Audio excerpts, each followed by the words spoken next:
안녕하십니까. 차구영 목사입니다. 오늘은 하나님의 의도에서 본 구원 이야기 176번째 임마누엘 예수라는 제목으로 구원 이야기를 하겠습니다. 함께 큰 은혜가 되시기를 바랍니다. 예수의 이름은 임마누엘 예수입니다. 지난 시간에 이어서 예수의 이름이 뭐라고요? 임마누엘 예수. 예수의 이름 앞에 임마누엘이 있어야 예수의 이름이 참 하나님의 이름이 된다 라고 지난 시간에 말씀을 나눴습니다. 임마누엘이라고 하는 뜻은 하나님이 우리와 함께 하신다 라는 뜻입니다. 이게 마태복음 1장 23절 말씀입니다. 그러니까 사람들은 하나님이 우리와 함께 하신다 그러니까 인간 중심으로 보는 거예요. 이 말씀을. 하나님이 나하고 함께 하셔. 하나님이 인간하고 함께 하셔. 임마누엘. 그런데 원래 이 임마누엘의 참 뜻은 이 우리라고 하는 말은 인간의 우리를 말하는 것이 아닙니다. 우리와 함께라고 하는 이 말은 신들과 함께. 다시 말해서 하나님의 이름들과 함께라는 그런 뜻입니다. 하나님의 이름들과 함께라는 뜻입니다. 그러니까 구약 성경에 나오는 하나님의 이름이 몇 개라고요? 110개입니다. 110개. 그 110개의 하나님의 이름들과 함께 하시는 임마누엘의 그 이름은 예수다. 그러니까 예를 들면 이런 거예요. 구약의 말씀은 이렇게 치료하시는 하나님이 오신다. 구약의 내용은 오신다거든요. 하나님이 오신다. 참 하나님이 오신다. 오신다. 신약은 뭐냐면 오셨다는 거예요. 그러니까 치료하시는 하나님이 오신다. 그런데 예수님이 오셔서 나는 치료하는 하나님이라 하시고 각색 병든 자들을 다 고치시는 겁니다. 예를 들어 구약의 시편 23편에 목자이신 하나님이 오신다라고 했는데 예수님이 오셔서 나는 목자다. 이렇게 말씀하시는 겁니다. 보여주시는 하나님이 오신다. 그런데 예수께서 나는 하나님이라. 나는 진리라. 이렇게 구약에 있는 모든 하나님의 이름들과 함께 하시는 그 임마누엘의 그 이름은 뭐다? 예수다. 실상의 본 이름이에요. 그 이름이 목자고 그 이름이 참 하나님이고 그분이 구원이고 그분이 영생이고 이렇게. 그러니까 다시 임마누엘 예수라고 하는 말은 구약에 나오는 모든 하나님의 이름과 함께 하시는 이름, 그 임마누엘의 그 이름이 뭐라? 예수다. 그러니까 예수 앞에 임마누엘이 없으면 그건 하나님이 참 하나님이 아니라는 겁니다. 그러니까 구약에 있는 말씀을 초월해서는 예수가 될 수가 없다는 겁니다. 어느 날 갑자기 짠 하고 나타난 게 아니라 하나님의 약속을 밟고 그 약속대로 그대로 오셔서 증거가 되게 하셨다. 그러니까 창세기 3장 15절에 나오는 여인의 후손의 이름이 뭐라고요? 임마누엘입니다. 여인의 후손의 이름이 뭐라고요? 그러니까 임마누엘이라고 하는 말은 여인의 후손의 이름입니다. 창세기 3장 15절이 여기서 이루어졌으니 마태복음 1장 21절에 임마누엘 예수다 이렇게 말씀한 겁니다. 그러니까 대적의 문을 취할 분이 누구다? 임마누엘이다. 구약의 모든 이름과 함께 하시는 그 하나님의 본 이름이 뭐다? 예수다. 이 예수의 이름이 마태복음 1장 21절에 자기 백성의 죄에서 구원하시는 이름이다. 예수다. 그러니까 예수다. 죄에서 구원. 구원하는 이름이 하나님이다. 하나님의 이름이다. 본 이름이다. 그러니까 구약에는 하나님이 어떤 분이신가를 소개하다가 신약에서 비로소 하나님의 본 이름을 드러내시고 성령이 오셔서 증거하기 시작한 것입니다. 하나님의 본명이 비로소 신약에 와서 밝히 드러나게 된 것은 예수의 이름 앞에 있는 뭐 때문이에요? 임마누엘이라고 하는 이름 때문인 것입니다. 예수의 이름은 요한복음 17장 11절에 내게 주신 아버지의 이름이라고 그랬어요. 그러니까 예수의 이름은 아버지 이름입니다. 예수의 이름은 마태복음 1장 21절에 하나님 아들의 이름입니다. 예수의 이름은 요한복음 14장 26절에 보혜사 성령의 이름입니다.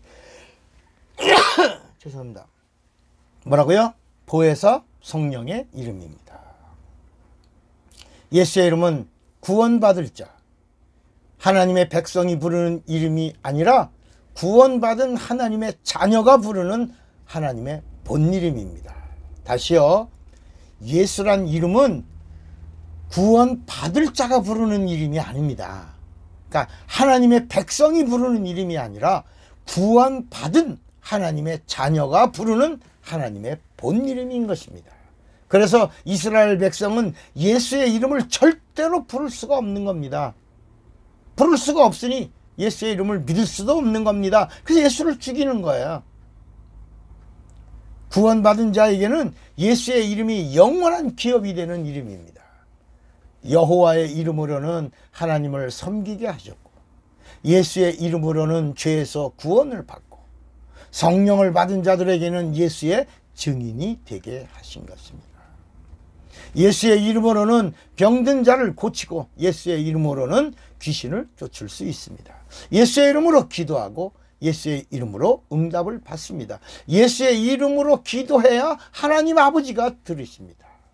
예수의 이름으로 기도해야 하나님 아버지가 응답하시고, 하나님의 응답이 이루어지면 예수께서 행하시는 겁니다. 아버지가 허락하셔야 예수가 행하시는, 내가 행하리라, 내가 도와주리라, 내가 이끌리라, 이렇게 말씀하신 겁니다. 여호와 이름으로는 제사를 드렸으나 예수의 이름으로는 예배를 드립니다. 여호와 이름으로는 천사를 섬겼지만 예수의 이름으로는 천사를 부릴 수 있는 것. 그래서 히브리서 1장 14절에 천사가 누구냐? 부리는 영으로서 구원 얻을 후사들을 위하여 섬기라고 보내심을 받은 자들이 아니뇨 그랬습니다. 그러니까 여호와 이름으로는 천사를 섬깁니다. 수종드는 거예요. 그런데 예수의 이름으로는 천사들을 부리는 겁니다. 여봐라, 하나님의 자녀를 도우라. 그래서 능력 주세요 라는 말은 천사들을 많이 보내주세요, 그런 뜻입니다. 천사 주세요, 많이 주세요, 능력 주세요, 큰 능력 주세요, 도와주세요, 천사들을 동원하여 인도해 주세요, 도와주세요, 그런 겁니다. 누구 이름으로? 예수의 이름으로. 그러니까 여호와의 이름으로는 하나님을 왕이라고 불렀습니다. King of King, 왕의 왕 이렇게까지 불렀습니다. 그러나 예수의 이름으로는 하나님을 왕이라고 부르지 않고 아버지라고 부르는 겁니다. 아버지. 여호와의 이름을 부르는 자는 하나님이 주가 되는 겁니다. 아도나이, 주님, 나으리. 그러나 예수의 이름으로는 하나님을 friend, my friend, 벽이 없다, friend, 친구라고 부르는 겁니다. 요한복음 15장 13절에서 15절에 이제는 너희가 백성 종이 아니라 내가 너를 종이라고 하지 않고 이제 내가 너희를 친구라고 하겠다. 격이 없다. 친구를 위하여 목숨을 버리면 이보다 더 큰 사랑이 없다라고 말씀하신 겁니다. 그러므로 예수의 이름으로는 죄사함을 얻고, 예수의 이름으로 성령을 받고, 예수의 이름으로 하늘문을 열고, 그래서 마태복음 16장 16절 이후에 예수께서 천국문의 열쇠가 예수의 이름이다, 이렇게 말씀하신 거예요. 제자들에게 가이사랴 빌립보에서. 그래서 예수의 이름으로 하늘문을 열고, 예수의 이름으로 천사를 부리고, 예수의 이름으로 하나님이 기뻐하시는 하나님의 일을 할 수 있으니 바로 예수의 이름으로 영혼도 구원할 수 있다는 겁니다. 예수의 이름으로 영혼을 구원하면 하늘의 영광이 우리의 것입니다. 여러분, 호세아 4장 6절에 보면 내 백성이 하나님을 아는 지식이 없으므로 망하는도다 그랬어요. 여러분, 하나님을 아는 지식이 없으면 예수 믿어도 꽝입니다. 망하는 겁니다. 예수의 이름으로 영생을 얻은 자가 성령의 권능으로 예수의 증인이 되는 겁니다. 구원을 주시는 하나님의 본 이름이 뭐라고요? 예수입니다. 그리고 예수의 이름은 임마누엘 예수입니다. 모든 하나님의 모든 구약에 나오는 하나님의 모든 이름들 몇 개라고요? 110개. 110개의 모든 하나님의 이름과 함께 하시는 임마누엘이 누구다? 예수다. 그가 참 하나님. 그가 my savior. 나의 구세주요. 그가 누구다? my life. 나의 생명이시다. 그가 누구다? 나의 참 하나님이 되신다. 여러분, 이 고백이 오늘 우리의 고백이 되시기를 바랍니다. 사랑하고 축복합니다. 기도하겠습니다. 하나님 아버지, 임마누엘 예수가 나의 참 하나님이 되시옵소서. 예수님의 이름으로 기도합니다. 아멘. 사랑하고 축복합니다. 차구영 목사입니다.